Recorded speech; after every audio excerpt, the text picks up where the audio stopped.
देखिए मेरा सवाल ले लीजिए, अभी यूपी सरकार की तरफ नहीं जा रहे यादव जी, अभी हम बात कर रहे हैं जो खालिस्तानी ये पन्नू जो बड़ा है, दुखद पन्नू जो बात है, है। इस पर तत्काल मैं तो दबाव ये बनाना बता जरूरी है। कनाडा सरकार से प्रस्ताव बिल्कुल रखना चाहिए। बिल्कुल पन्नू जो है, मैं आपको पन्नू के बारे में बताऊं कि पन्नू जो है एक पेशे से वकील भी हैं, और जब भी सिख समाज के किसी भी व्यक्ति के ऊपर एक मानव अधिकार का हनन होता है, तो उस स्थिति में कोर्ट के अंदर चाहे विभाग हो या अधिकारी हो या नेता हो, उसको घसीट लेते हैं और तमाम मुकदमे जो हैं चलाए जा रहे हैं सिख जस्टिस फॉर सिख संगठन के तहत। अब सवाल यहाँ पर यह है कि ठीक है, हर एक आदमी जो भी है किसी भी धर्म का होता है, वर्ग का होता है, दलित का होता है, मुस्लिम का होता है, हर व्यक्ति जब देखता है कि मेरे संगठन मेरे वर्ग के लोगों के साथ अत्याचार हो रहा है, तो उसको लेकर आवाज उठाना। लेकिन बात यहाँ पर यह है कि आप एक तरीके से देश के टुकड़े करने की बात कर रहे हैं।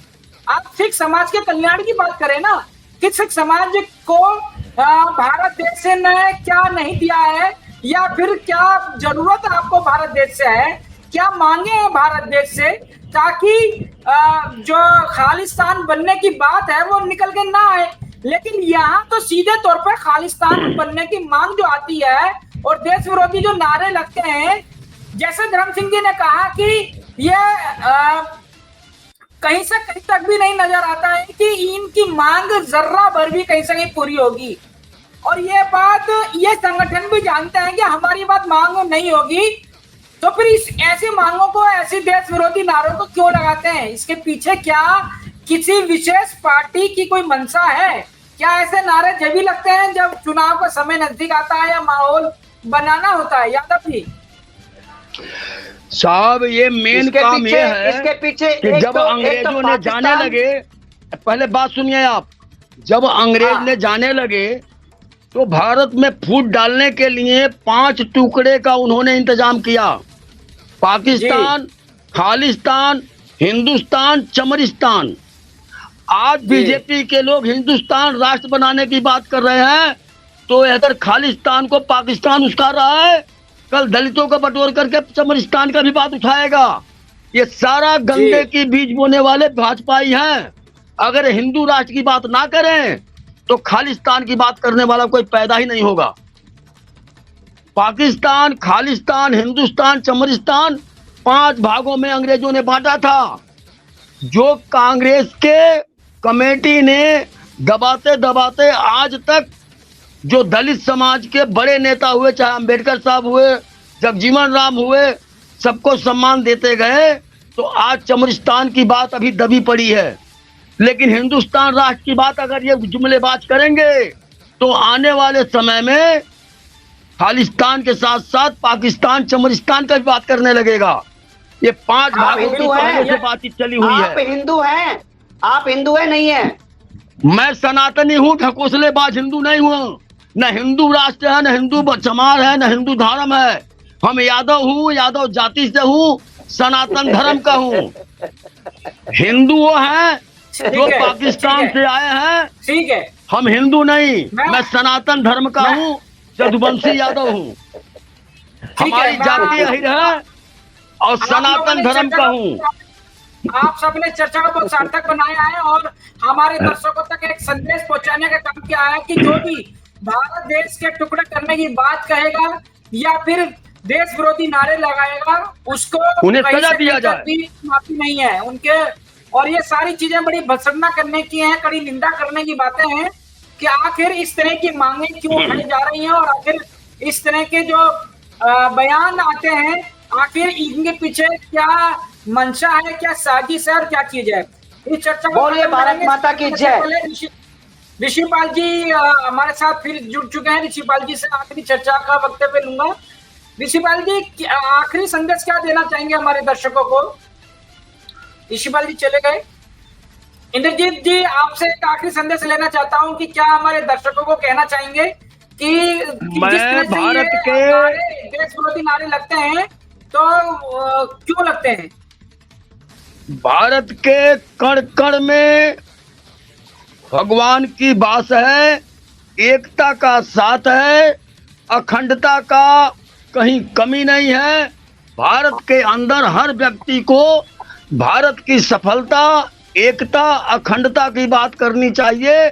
अगर कोई भारत को टुकड़े की बात करता है, चाहे वो कनाडा में हो, पाकिस्तान में हो या किसी अन्य मुल्क में हो, उस सरकार पर हमारी सरकार दबाव बनाए, इन अपराधियों को जेल भेजा जाए।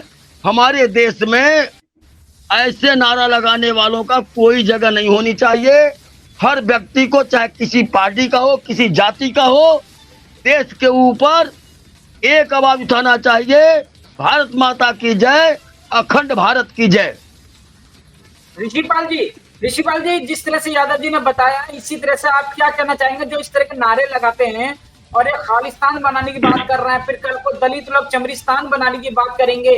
इस तरह का ये तो देश के टुकड़े होने की लगातार बातें हो रही हैं। इस तरह के आंदोलन, इस तरह के नारे लगाने वालों के लिए क्या संदेश देंगे, क्या कहेंगे आप? देखिए, मैं आपको बहुत प्रैक्टिकल सी बात बता रहा हूँ। ऐसे लोग, जिससे मैंने आपको सबसे पहले कहा, इस वक्त जो हमारे देश में मोदी जी कंट्रोल में है, किसी की हिम्मत हो एक पैर, दो पैर की जरूरत नहीं, एक पैर भारत की भूमि पर रख के वो ये कहते हैं हाँ मैंने पैर रख दिया और अब मैं ये कह रहा हूँ, ठीक है।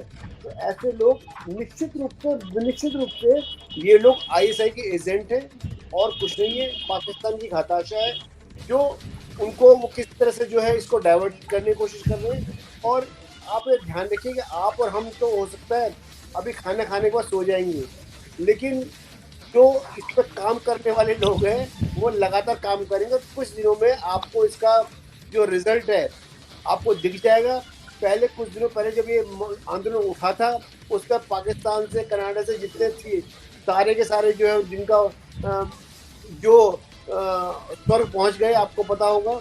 ऐसे ही ये लोग हैं, इनको निश्चित रूप से जो है इन लोगों को इनका सबक सिखाया जाएगा। और ये केवल किराए के गुंडे हैं, आप समझ लीजिए। ये केवल इनको कुछ पैसा मिला और इन लोगों को कोशिश करी कि इतने बड़े महान राष्ट्र को ये बदनाम करने की कोशिश करें, वरना ये कुछ नहीं। इवन इनका कोई जनाधार पंजाब में भी नहीं है। ये सब बेकार की बातें हैं और रूप से ऐसे लोगों को बहुत सख्ती से जो है जवाब मिलेगा। ठीक है, बिल्कुल वकील साहब का 100% बात सही है। ये आईएस के लोग भेष बदल करके खालिस्तान का नाम लेके पाकिस्तान की बौखलाहट जाहिर कर रहे हैं। इसके आगे कुछ नहीं है। ठीक है, मैं अपने तीनों मेहमानों का बहुत बहुत धन्यवाद करता हूं कि इस चर्चा को आपने बड़ा सार्थक बनाया, हमारे दर्शकों तक वो बात पहुंचाने का काम किया और एक एनर्जी देने का काम किया कि जो भी भारत के टुकड़े करने की बात करेगा या देश विरोधी नारे लगाने की बात करेगा तो ये ऐसा हो नहीं सकता है और इस दूर दूर तक कहीं संभव नहीं आता है। सिर्फ विदेशों की जमीन पर खड़े होकर चिल्लाना एक अलग बात है, लेकिन कोई भारत की जमीन पर एक कदम रख के और फिर इस तरह के नारे लगाए तो तब भारत सरकार बताए कि किस तरह से आपने ये नारे लगाए थे। तो जिस तरह से इस तरह नारे अगर भारत की जमीन पर कभी लगे या इस तरह का बीज बोने का काम हुआ तो भारत सरकार बिल्कुल भी इसको नजरअंदाज नहीं करने की है और इस पर जो कड़ी से कड़ी कार्रवाई होगी वो उठेगी। तो आप सबका बहुत बहुत धन्यवाद और मैं अपने दर्शकों का भी बहुत बहुत धन्यवाद देता हूं कि हमारे साथ चर्चा में बने रहे। आप सबका दोबारा से धन्यवाद। धन्यवाद। भारत माता की जय। भारत माता की जय। अखंड